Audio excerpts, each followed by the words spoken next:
আমরা এখন কুমিল্লা বোর্ড 2023 সালে আসা এই সৃজনশীল প্রশ্নটির সমাধান করব।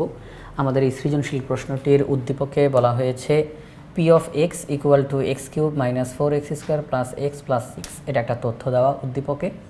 ক নম্বর প্রশ্নে বলা হয়েছে 2.102, এখানে আমরা দেখতেছি 102, এই তিনটা ডিজিটের উপরে পৌনঃপুনিক দেওয়া রয়েছে। বললো এই সংখ্যাটিকে মূলদীয় ভগ্নাংশে রূপান্তর করো। এরপরে খ নম্বর প্রশ্নে বলল যদি পি অফ এক্সকে, পি অফ এক্স মানে কি, উদ্দীপকে যেই তথ্যটা দেওয়া রয়েছে, যদি পি অফ এক্সকে এক্স মাইনাস এ এবং এক্স মাইনাস বি দ্বারা ভাগ করলে একই ভাগশেষ থাকে। কি বলল একই ভাগশেষ থাকে। আমরা এক্স মাইনাস এ দ্বারা ভাগ করব, তাহলে যেই ভাগশেষ আসবে এক্স মাইনাস বি দ্বারা ভাগ করলে সেই একই ভাগশেষ আসে। এটা বলে দিয়েছে যে একই ভাগশেষ যদি থাকে এবং A not equal to B, A এবং বি যদি সমান না হয়, তাহলে দেখাও যে A square plus A B plus B square minus 4a minus 4b plus 1 equal to 0। এটা আমাদেরকে প্রমাণ করে দেখাইতে হবে যে এই অংশটা সমান 0, 0-র সমান হবে। তো এটা খ নম্বর প্রশ্ন। গ নম্বর প্রশ্নে বলছে X square plus 5 divided by P of এক্সকে আংশিক ভগ্নাংশে প্রকাশ করা। যেহেতু বীজগণিতিক রাশির এই চ্যাপ্টার, এখানে প্রায় প্রত্যেকটা সৃজনশীলের মধ্যেই দেখা যায় যে একটা না একটা আংশিক ভগ্নাংশের প্রশ্ন দিয়ে দেয়। এটা এই অধ্যায়ের মূল অংশ বলা চলে। তো আমরা পুরো সৃজনশীলটা পড়লাম, এখন আমরা প্রত্যেকটা প্রশ্নের ধারাবাহিকভাবে সমাধান করতে থাকব। আমরা এখন ক নম্বর প্রশ্নটার দিকে যদি তাকাই, এখানে বলল 2.102 এটিকে মূলদীয় ভগ্নাংশে রূপান্তর করার জন্য। আমরা যদি একটু এখানে লিখে দেখাই তাহলে খুব দ্রুত আমরা দেখাইতে পারবো। সেটা হচ্ছে আমাদেরকে যে সংখ্যাটিকে মূলদীয় ভগ্নাংশে প্রকাশ করতে হবে, অর্থাৎ 2.102, 1-এর উপরে পৌনঃপুনিক, 2-এর উপরে পৌনঃপুনিক। তো 1-এর উপরে পৌনঃপুনিক, 2-এর উপরে পৌনঃপুনিক, তাহলে মাঝখানে যে 0 আছে তার উপরেও পৌনঃপুনিক আছে। অর্থাৎ দুই সাইডেরটার মধ্যে যদি পৌনঃপুনিক থাকে তাহলে ওই দুইটার মাঝখানে যারা আছে তাদের উপরেও পৌনঃপুনিক আছে। তো এটিকে মূলদীয় ভগ্নাংশে রূপান্তর করতে হবে। আর এই জন্য আমরা যেই কাজটা করব সেটি হচ্ছে একটা ভগ্নাংশের দাগ দিয়ে দিব। হ্যাঁ, এরকম একটা দাগ দিয়ে ফেলবো। এবার আমরা নিচে চলে যাব। আমরা দেখব এই যে দশমিক, এই দশমিকের ডান দিকে যে অঙ্কগুলো রয়েছে, দশমিকের ডান দিকে যে অঙ্কগুলো রয়েছে তাদের মধ্যে কয়টার উপরে পৌনঃপুনিক চিহ্ন রয়েছে। কথাটা খেয়াল করব, দশমিকের ডান দিকে, বামে না।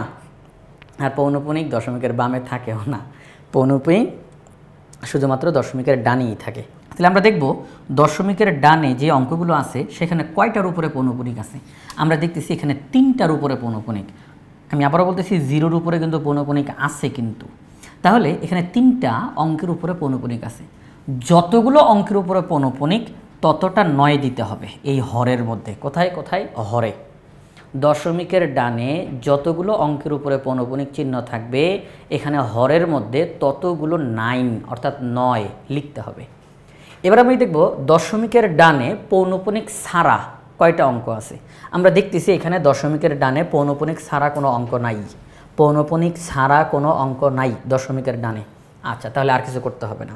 যদি দেখতাম যে দশমিকের ডানে পৌনঃপুনিক ছাড়া 2টা অঙ্ক আছে, তাহলে আমরা 2টা শূন্য দিতাম। এই যে এটার শেষে, এই যে এটার পরে 2টা শূন্য বসাইতাম। যদি দেখলাম দশমিকের ডানে একটা অঙ্কের উপরে পৌনঃপুনিক নাই, বাকিদের উপরে আছে, একটা অঙ্কের উপরে পৌনঃপুনিক নাই, তাহলে আমরা এখানের মধ্যে যে এই 9গুলোর পরে একটা শূন্য বসাইতাম। দশমিকের পরে যে কয়টা অঙ্ক পৌনঃপুনিক ছাড়া থাকবে এই 9-এর পাশে ওই কয়টা শূন্য বসাবো। তো আমাদের এই অঙ্কের মধ্যে আমরা দেখতেছি দশমিকের ডানে পৌনঃপুনিক ছাড়া কোনো অঙ্ক নাই, তাহলে এখানে আমাদের আর কোনো শূন্য বসানোর দরকার নাই। ওকে, তাহলে আমাদের হরের কাজ শেষ। আমাদেরকে বলছে না ভগ্নাংশ, মূলদীয় ভগ্নাংশে প্রকাশ করো, তাহলে আমাদের এখানের মধ্যে আর হরের কোনো কাজ নেই। এবার লবে চলে যাব আমরা। লবের মধ্যে যেই কাজটা করব সেটা হচ্ছে সম্পূর্ণ সংখ্যাটা দশমিক বাদ দিয়ে যা হয় তা লিখে ফেলব। দশমিক বাদ দিয়ে সম্পূর্ণ সংখ্যাটা, দশমিক বাদ দিয়ে সম্পূর্ণ সংখ্যাটা লিখে ফেলব, মাইনাস চিহ্ন দিব। এরপর আমরা যেই কাজটা করব, পৌনঃপুনিক ছাড়া কত আছে, পৌনঃপুনিক ছাড়া কত আছে। আমরা দেখতেছি পৌনঃপুনিক ছাড়া এখানে 2 আছে, পৌনঃপুনিক ছাড়া এখানে 2 আছে, তাহলে আমরা এখানে 2 বসাবো। ঠিক আছে, আমাদের অঙ্কটা শেষ। তাহলে আমরা এখানে দেখতেছি উপরে হবে কত হবে 2100 এবং নিচে হবে 999। এরপরে যদি এখানে কাটাকাটি করা যায়, কাটাকাটি আমরা করে দিব। কাটাকাটি করা গেলে অবশ্যই কাটাকাটি করে দেব। তাহলে আমি আবার একটু শুরু থেকে একটু বলে দিই, এখানের মধ্যে হ্যাঁ এই যে এখানে কাটাকাটি গেছে, 3 দিয়ে কাটাকাটি করা গেছে। আমরা যদি 3 দিয়ে কাটি তাহলে 2100কে 3 দিয়ে কাটলে হবে 700, হ্যাঁ, আর 999কে 3 দিয়ে কাটলে হবে 333। ওকে, এটা হচ্ছে অ্যান্সার। তাহলে আমি আবার একটু সরাসরি তাড়াতাড়ি করে বলে দিই অল্প কথাতে। আমাদেরকে বলছে এই সংখ্যাটিকে মূলদীয় ভগ্নাংশে রূপান্তর করার জন্য ভগ্নাংশের দাগ দিব, এবার হরের কাজ করব। কিভাবে করব? পৌনপুনিক দশমিকের ডানে পৌনপুনিক আছে কয়টা অঙ্কের উপরে? 3টা অঙ্কের উপরে। তাহলে হরের মধ্যে 3টা 9 দিব। দশমিকের ডানে পৌনপুনিক ছাড়া কয়টা অঙ্ক আছে? কোনো অঙ্ক নাই এখানে পৌনপুনিক ছাড়া, তাহলে কিছু করব না। এবার আমরা লবে চলে যাব। দশমিক বাদে সম্পূর্ণ সংখ্যাটা যত হয় তা লিখব, মাইনাস, এবার পৌনপুনিক ছাড়া কত দেখা যাচ্ছে সেটা বসাবো। এরপরে ধারাবাহিকভাবে অঙ্কটা চলবে, রেজাল্ট চলে আসবে। তাহলে আমাদের মূলদীয় ভগ্নাংশে প্রকাশ করা হয়ে গেল। এটাই হচ্ছে মূলদীয় ভগ্নাংশ, লব এবং হর আকারে আমরা প্রকাশ করে দিলাম। তাহলে 8-এর ক নাম্বারটা সমাধান করা শেষ। আমরা এখন খ নাম্বার প্রশ্নটা সমাধান করব। এখানে বলা হয়েছে যদি পি অফ এক্সকে এক্স মাইনাস এ এবং এক্স মাইনাস বি দ্বারা ভাগ করলে একই ভাগশেষ থাকে যেখানে A not equal to B, তাহলে দেখাও যে A square plus A B plus B square minus 4a minus 4b plus 1 equal to 0। তাহলে এখন দেখেন এক্স মাইনাস এ দ্বারা পি অফ এক্সকে ভাগ করব, এক্স মাইনাস বি দ্বারা পি অফ এক্সকে ভাগ করব। তাহলে চলেন আমরা আমাদের অঙ্কের মধ্যে চলে যাই। ওকে, তাহলে আমাদের উদ্দীপকে যে পি অফ এক্সটা দেওয়া আছে, P of X equal two x cube minus 4x square plus x plus 6, এই পি অফ এক্সকে এক্স মাইনাস এ এবং এক্স মাইনাস বি দ্বারা যদি আমরা ভাগ করি, একটু চিন্তা করেন যে এক্স মাইনাস এ দ্বারা যদি ভাগ করি তাহলে যেটা দ্বারা ভাগ করব সেটা ইকুয়াল টু 0 লিখি, যেটা দ্বারা ভাগ করব সেটা ইকুয়াল টু 0। তাহলে এক্সের মান কত দাঁড়ায়? এক্সের মান দাঁড়ায় এ। এই যে এক্সের মান এ, তখন আমরা করব কি, পি অফ এক্সের এখানে এক্সের জায়গাতে এ বসাবো। পি অফ এ এটাই ভাগশেষ, পি অফ এ এটাই ভাগশেষ, অর্থাৎ পি অফ এ মানে কি, এখানে যেখানে যেখানে এক্স আছে সেখানে সেখানে এ বসাবো। তাহলে এটার মানেই হচ্ছে পি অফ এ, এক্সের জায়গাতে এখন এ বসাবো, এটার মানেই হচ্ছে পি অফ এ। তাহলে এই পি অফ এ এটাই হচ্ছে ভাগশেষ, এটাই হচ্ছে ভাগশেষ। এটার ফলাফলটা আমরা বের করে দেখব। পি অফ এ এটাই হচ্ছে ভাগশেষ, তবে ফলাফলটা কত আসে সেটা আমরা করে দেখব। এরপর আমরা এক্স মাইনাস বি দ্বারা ভাগ করব। এক্স মাইনাস বি দ্বারা যদি ভাগ করি তাহলে এক্সের মান বি, তখন এখানে এক্সের জায়গায় বি বসাবো, পি অফ বি, তখন পি অফ বি হবে ভাগশেষ। তাহলে চলেন আমরা একটু করে দেখাই। তাহলে আমরা এখানে দেখতেছি পি অফ এ মানে কি, সব জায়গাতে এক্সের জায়গাতে আমরা এ বসাই দিলাম, এই যে এটা হচ্ছে পি অফ এ, এই যে এটাই P of A. P of B মানে কি, পি অফ বি মানে এক্সের জায়গাতে বি বসাই দেবো, এই যে এটাই হচ্ছে পি অফ বি। তো আমাদেরকে বলছে যে এই যে ভাগশেষ পি অফ এ এবং ভাগশেষ পি অফ বি তারা কিন্তু পরস্পর সমান, এটা প্রশ্নে বলছে, আমরা বলি নাই, প্রশ্নে বলছে যে এই দুইটা ভাগশেষ পরস্পর সমান। তাইলে যেহেতু প্রশ্নে বলা আছে ভাগশেষ দুইটা সমান, তাহলে পি অফ এ দ্বারা যেই রেজাল্ট আসছে তাকে লিখলাম, পি অফ বি দ্বারা যেই রেজাল্ট আসছে তাকে লিখলাম। এবার আমরা সবগুলোকে একদিকে নিয়ে আসছি, একদিকে সবাই, সবগুলো একদিকে, আরেক পাশ ফাঁকা, ওই পাশ ফাঁকা, ফাঁকা মানে কি 0, সবাই এক পাশে চলে আসছে। এবার আমরা করব কি, একটু পাওয়ারে পাওয়ারে যারা যারা মিলে, পাওয়ারে পাওয়ারে যারা যারা মিলে তাদেরকে একটু একসাথে রাখবো। তাহলে এই যে কিউব, এই যে কিউব তাদেরকে একসাথে রাখবো, স্কোয়ার স্কোয়ার তাদেরকে একসাথে রাখবো, ঠিক আছে। পাওয়ারগুলো যারা যারা মিলবে তাদেরকে একসাথে, পাওয়ারগুলো একসাথে, এই যে পাওয়ারগুলো একসাথে। ওকে, তো এবার এখানে আমাদের এ কিউব মাইনাস বি কিউব তার সূত্র দাঁড়ায়, এ কিউব মাইনাস বি কিউবের সূত্র লিখে দিলাম, আপনারা জানেন। এ স্কোয়ার মাইনাস বি স্কোয়ারের সূত্র লিখে ফেললাম, আর প্লাস এ মাইনাস বি লিখে দিলাম। ওকে, এবার আমরা পুরো লাইনটা থেকে এ মাইনাস বি কমন নিতে পারি। আপনারা যদি খেয়াল করেন তাহলে দেখবেন এ মাইনাস বি, এ মাইনাস বি, এ মাইনাস বি, বারে বারে এ মাইনাস বি আছে, তাহলে আমরা এ মাইনাস বি কমন নিতে পারি। তাহলে আমরা এ মাইনাস বি কমন নিলাম। এই যে এ মাইনাস বি কমন নিলাম, আমরা জানি যে কমন নেওয়ার পরে নিয়ম কি, যেটা কমন নেই সেটা দিয়ে সবাইকে ভাগ করতে হয়। তাহলে এ মাইনাস বি দ্বারা যদি এটাকে ভাগ করি, এ মাইনাস বি কাটা থাকবে এ square plus A B plus B square লিখলাম। এ মাইনাস বি দ্বারা যদি এটাকে ভাগ করি তাহলে থাকবে মাইনাস 4 ইন্টু এ প্লাস বি, তাকে লিখলাম। এ মাইনাস বি দ্বারা যদি এটাকে ভাগ করি তাহলে থাকবে 1, কত থাকবে 1, এ মাইনাস বি কাটা, তাহলে থাকবে 1, এই যে আমরা 1 লিখে দিলাম। ওকে, আরেকটা কথা বলে দিই, এই যে 4 দ্বারা এটাকে গুণ করা হয়েছে, -4 এ -4b, এই যে এটাই লেখা হয়েছে, -4 এ -4b। ওকে, এখন কথা হচ্ছে এই যে a মাইনাস বি, এই মুহূর্তে আমার অঙ্কটা যেই অবস্থাতে আছে, অঙ্কটা এখন যেই অবস্থাতে আছে, আমরা কিন্তু এখানের মধ্যে হয় অথবা এই দুইটা শব্দ এখন আমরা ব্যবহার করতে পারি, হয় a minus B equal to 0 অথবা এই অংশটা ইকুয়াল টু 0, আমরা এরকম ব্যবহার করতে পারি না, পারি। কিন্তু ঘটনা হচ্ছে আমরা যদি এখন বলি হয় a minus B equal to 0, তাইলে আমাদের শর্ত ভঙ্গ হবে। কি ভঙ্গ হবে? শর্ত ভঙ্গ হবে। কারণ প্রশ্নের মধ্যে বলা আছে a not equal to B, a not equal to B, অর্থাৎ a আর b পরস্পর সমান না, a এবং b সমান না, এটা প্রশ্নে বলা আছে। প্রশ্নে যা বলবে আমরা তার বাইরে যেতে পারবো না। তাহলে আমি যদি এখন বলি যে হয় a minus B equal to 0, যদি এটা আমি বলি তাহলে পরের লাইনে গিয়ে হয়ে যাবে a ইকুয়াল টু বি, এমনটা হয়ে যাবে, a আর b সমান হয়ে যাবে, কিন্তু এটা সম্ভব না, কারণ প্রশ্নে নিষেধ করা হয়েছে, প্রশ্নে বলে দেওয়া হয়েছে a আর b সমান না। তাহলে আমি a minus B equal to 0 লিখব না, কারণ a minus B equal to 0 লিখলে a আর b সমান হয়ে যায়, এটা প্রশ্নের বিরুদ্ধে, এই জন্য এটা আমরা লিখব না। ঠিক আছে, a মাইনাস বি এটা 0-র সমান না, আমরা এটা বলবো যে আমরা তো এখানে বলতাম সমান, আমরা এখন বলবো না, সমান না, a মাইনাস বি এটা 0-র সমান না। ওকে, তাহলে সমান কোনটা? 0-র সমান কোনটা? a square plus ab plus B square minus 4a minus 4b plus 1, এটা হচ্ছে 0-র সমান, আমরা সেটা লিখে দিলাম। আর এটাই কিন্তু আমাদের প্রশ্নে বলছিল যে তোমরা দেখাও যে আমরা যদি x মাইনাস a দ্বারা ভাগ করি, x মাইনাস b দ্বারা ভাগ করি, তাহলে যে দুইটা ভাগশেষ পাবো, দুইটা ভাগশেষ একই হলে তোমরা দেখাও যে এইটা সমান 0, আমরা সেটা দেখিয়ে দিলাম। তাহলে আমাদের খ নাম্বার প্রশ্নের সমাধান করা শেষ।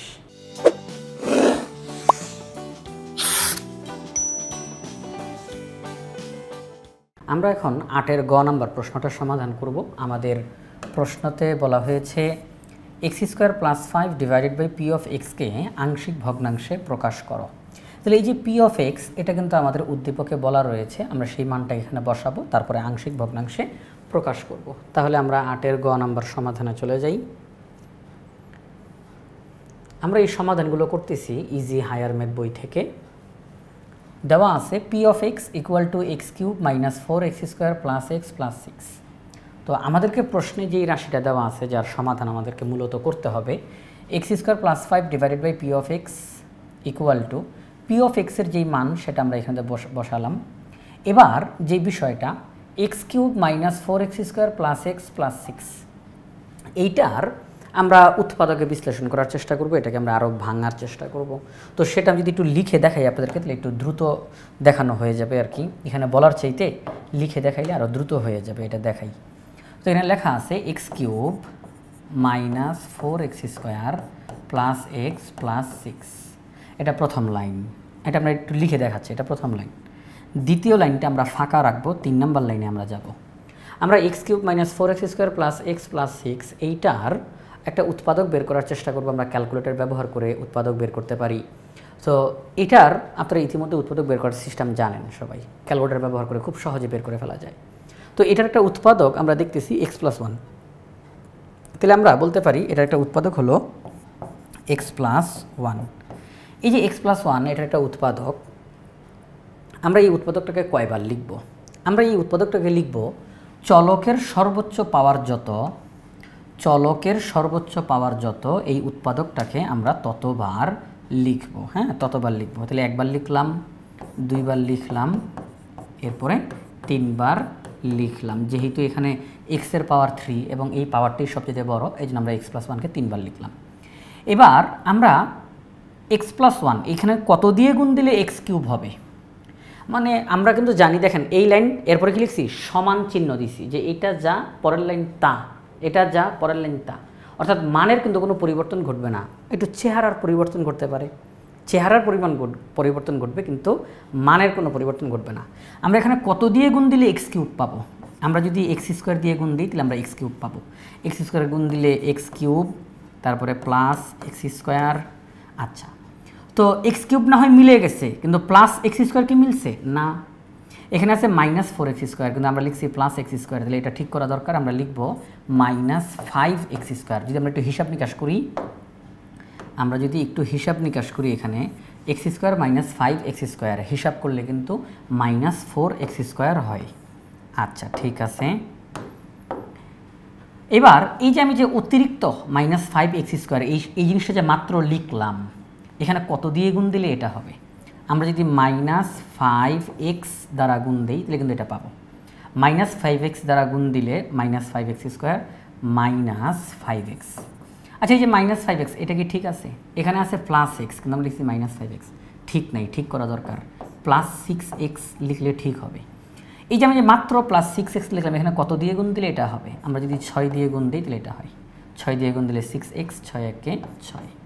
আপনারা যদি একটু খেয়াল করেন x³ মিলছে, তারপরে +x² -5x² হিসাব করলে -4x², -5x + 6x হিসাব করলে +x +6 +6, তার মানে সব কিছু ঠিক আছে, শুধু দেখতে একটু ভিন্ন লাগতেছে। পরবর্তী লাইনে যাই, আমরা x+1কে কমন নিতে পারি, বাকি অংশটাকে লিখি x² -5x + 6। এই যে x² -5x + 6 এটার উৎপাদকের বিশ্লেষণ আমরা করলেই হয়ে যাবে, একদম সহজ আছে। তো আর সময় নষ্ট না করলাম, আমরা আমাদের অঙ্কের মধ্যে চলে যাই। এই যে x² -5x + 6 তাকে উৎপাদকে বিশ্লেষণ করলে x - 2 x - 3 পাওয়া যায়। আমরা তো x+1 আগে থেকেই পাইছি, আর x² -5x + 6 এর পরিবর্তে তার উৎপাদকে বিশ্লেষিত রূপ x - 2 x - 3 আমরা বসাইতে পারি। তাহলে আমরা দেখলাম আলটিমেটলি আমাদেরকে প্রশ্নতে যেটা দেওয়া ছিল, অর্থাৎ x² + 5 / p of x, এটা মানেই কিন্তু এটা। সবাই একটু খেয়াল করি, x² + 5 / p of x এটা মানেই এটা, x² + 5 / x+1 x - 2 x - 3। আমরা এখন এইটাকে আংশিক ভগ্নাংশে রূপান্তর করে দেব। আমরা যদি এইটার আংশিক ভগ্নাংশে রূপান্তর করে দেই এইটাকে, তাহলে আমরা বলবো যে এটার আংশিক ভগ্নাংশ হয়ে গেছে, কারণ এটা মানেই তো এটা। তাহলে চলেন আমরা আংশিক ভগ্নাংশ করতে থাকি। তাহলে এইটার আংশিক ভগ্নাংশ করব। আপনারা জানেন যে আংশিক ভগ্নাংশ করতে গেলে প্রথমে আমরা লিখি ধরি এইটা সমান এটা এটা এটা এটা এটা 1 নং সমীকরণ। তাহলে আমরা লিখলাম ধরি x² + 5 / x+1 x - 2 x - 3 অভেদ চিহ্ন a / x+1 plus b / x - 2 plus c / x - 3। এরপরে টান দিয়ে লিখলাম 1 নং সমীকরণ। এই 1 নং সমীকরণের বাম পক্ষের হর যা আছে, এই হর দ্বারা উভয় পক্ষকে আমরা গুণ করব। গুণ করলে এই লাইনটা আসে, তাকে আমরা বলবো 2 নং সমীকরণ। এই 2 নং সমীকরণটা যখন আপনি লিখলেন, তখনই আপনি তাৎক্ষণিকভাবে চিন্তা করবেন আমার অঙ্কটা কি সুন্দর মতো সামনের দিকে আগাবে নাকি কোথাও কোনো সমস্যা হবে, অর্থাৎ সহগ সমীকৃত করতে হবে কিনা। কথাটার মানেটা কি, আমার এই অঙ্ক করতে হলে কয়টা মান লাগবে, এই অঙ্কটা শেষ করতে হইলে কয়টা মান লাগবে? 3টা মান লাগবে। এ এর মান লাগবে, বি এর মান লাগবে, সি এর মান লাগবে। এদের মান বের করাটাই আমাদের কাজ, এ এর মান, বি এর মান, সি এর মান। তাহলে এই যে 3টা মান লাগবে, এই 3টা মান যদি আমাদেরকে পাইতে হয়, তাহলে এক্সেরও 3টা মান লাগবে। এক্সের কয়টা মান লাগবে? 3টা মান, কারণ আমার এই অঙ্কের চলক হিসাবে এক্স আছে, এক্সের 3টা মান লাগবে। আমরা কি এক্সের 3টা মান পাবো? একটু তাকাইয়ে দেখি, 1 নং সমীকরণে তাকাইয়ে দেখব। x+1 = 0, তাহলে x = -1, ইয়েস, আমরা এক্সের একটা মান পেয়ে গেছি। x - 2 = 0, তাহলে x = 2, আমরা এক্সের আরও একটা মান পেয়ে গেছি। x - 3 = 0, তাহলে x = 3, আমরা এক্সের আরও একটা মান পেয়ে গেছি। তাহলে আমরা এক্সের মান কয়টা পাবো? 3টা। এই যে এক্সের 3টা মান পাবো, এই 3টা মান যদি আমরা আমাদের সমীকরণের মধ্যে বসাই দিই, তাহলে কিন্তু a b c এই 3টা মান বের হয়ে যাবে। এক্সের একটা মান যখন আমি সমীকরণে বসাবো, তখন a b c এর মধ্যে যে কোনো একটা মান চলে আসবে। এক্সের আরেকটা মান যখন আমি সমীকরণে বসাবো, তখন a b c এর মধ্যে আরেকটা মান চলে আসবে। এক্সের আরেকটা মান যখন আমি সমীকরণে বসাবো, a b c এর মধ্যে আরেকটা মান চলে আসবে। তার মানে এই অঙ্কে সহগ সমীকৃত করতে হবে না। যদি সহগ সমীকৃত করা লাগতো, তাহলে আমরা 3 নাম্বার সমীকরণ নাম দিয়ে আমরা আরও একটা সমীকরণ অঙ্কে নিয়ে আসতাম, কিন্তু আমাদের এই অঙ্কে কোনো ভেজাল নাই। আচ্ছা, তাহলে 2 নং সমীকরণ লিখলাম। তাহলে এক্সের মান বসানো শুরু করি। x+1 = 0, তাহলে এক্সের মান -1। তাহলে আমরা 2 নং সমীকরণে এক্সের মান -1 বসাবো। 2 নং সমীকরণে এক্সের মান -1 বসাই। তাহলে এখানে আর বলার কিছু নাই, যেখানেই এক্স দেখব সেখানেই -1 বসাই দিব, ঠিক আছে। তাহলে 2 নং সমীকরণে x = -1 বসিয়ে পাই। ক্যালকুলেশন করলে আমরা a এর একটা মান পেয়ে গেছি হাফ। a এর মান কত? হাফ। এবার আমরা এক্সের আরেকটা মান কত হবে? +2 হবে। কত হবে? +2। এক্সের মান +2 2 নং সমীকরণে বসাবো। ক্যালকুলেশন করলে আমরা আরও একটা মান আমরা এখানে মধ্যে পেয়ে যাব। আমরা একটু ক্যালকুলেশনটা দেখাই দিই এখানে। এই যে আমরা এক্সের আরও একটা মান 2 নং সমীকরণে বসিয়ে দিয়েছি, তখন আমাদের এখানে রেজাল্ট বের হয়েছে বি এর মান -3। আমরা এক্সের আরও একটা মান, ওই যে মনে আছে x - 3 হরের মধ্যে ছিল, হরের মধ্যে x - 3, সেখান থেকে আমরা এক্সের মান পেয়ে গেছি 3। 2 নং সমীকরণে এক্সের মান 3 বসিয়ে পাই। আমরা এই যে ক্যালকুলেশন করলে সি এর মান পেয়ে গেছি 7/2। তাহলে এ এর মান পেলাম, বি এর মান পেলাম, সি এর মান পেলাম, অঙ্ক শেষ তো, অঙ্ক শেষ। আমরা এখন 1 নং সমীকরণে শুধু এই মানগুলো বসিয়ে দিব। 1 নং সমীকরণে শুধু এই মানগুলো আমরা বসিয়ে দিব। তাহলে এ বি সি এর মান 1 নংয়ে বসিয়ে পাই। তাহলে এ এর জায়গায় এ এর মান, বি এর জায়গায় বি এর মান, সি এর জায়গায় সি এর মান। এবার আমরা একটা কথা মনে রাখবো, সেটা হচ্ছে যদি এই যে এ এর মান, বি এর মান, সি এর মান এরা যদি ভগ্নাংশতে আসে, আংশিক ভগ্নাংশের অঙ্ক করতে গিয়ে এ বি সি ডি অর্থাৎ যাদের মান আমরা বের করি তারা যদি ভগ্নাংশতে আসে, তাহলে লবটাকে উপরে রাখবো, হরটাকে নিচে নামাই দিব, একেবারে নিচে নামাই দিব। এই যে এ এর মান আসছে হাফ, আমরা করবো কি, এই হাফ উপরে কত আছে 1, এই 1কে উপরেই রাখবো, আর নিচে যে 2 আছে না তাকে একেবারে নিচে নামাই দেবো, যে একেবারে নিচে নামাই দিছি, একেবারে নিচে। এই যে 7/2, 7কে উপরেই রাখবো, এই 2কে একেবারে নিচে নামাই দেবো, যে একেবারে নিচে নামাই দিলাম, ওকে। আর প্লাসে মাইনাসে -3। তাহলে আমাদেরকে প্রশ্নে যেটা বলছিল x² + 5 divided by p of x, তাকে আংশিক ভগ্নাংশে নির্ণয় করো। আমরা আংশিক ভগ্নাংশে প্রকাশ করে ফেললাম। তাহলে আমাদের গ নাম্বার প্রশ্নটারও সমাধান করা শেষ। তাহলে এই যে আমরা প্রশ্নটার সমাধানটা করলাম, এটি ছিল কুমিল্লা বোর্ড 2023, কুমিল্লা বোর্ড 2023-এর এই সৃজনশীল প্রশ্নটার আমরা সমাধান করে ফেললাম।